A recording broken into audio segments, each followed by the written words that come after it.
we're here at Baden-Baden, and everybody is talking about a new era that the reinsurance industry will go into because of the alternative capital available on the market. What does that mean for the reinsurance brokers? Well, I think that now there has been quite a fundamental shift. Things change, things are always changing. I've certainly been coming to Baden-Baden for 26 years now, and there tends to be cycles. But it would seem that there are new sources of capital available. For a broker's perspective, it means that there are more choices in certain areas that have to be explored, and new opportunities that can be enhanced. So I think that we can see an interesting time. I think that brokers will have to rely on their abilities in terms of actuarial and analytical capabilities.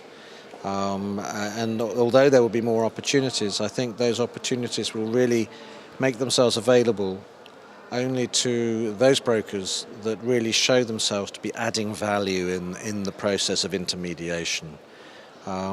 It's been said before, but I think that perhaps this time there will be quite a big difference in terms of the ability to survive in a new world. Which are the parts affected mostly by these changes? And I mean, do the traditional reinsurers, will they have to adapt?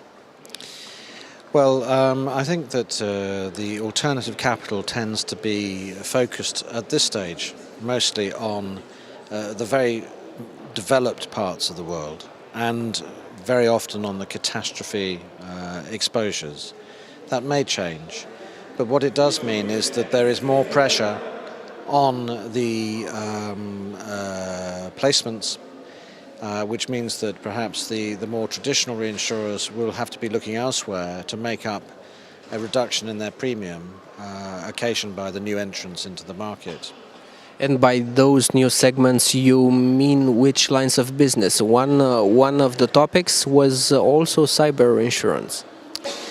Yes, again, I think it's something which is certainly been identified as a major risk to companies.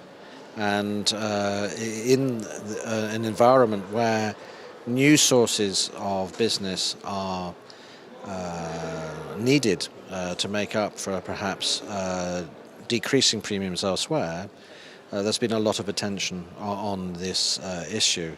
How it will translate into real risk premium will be interesting to see.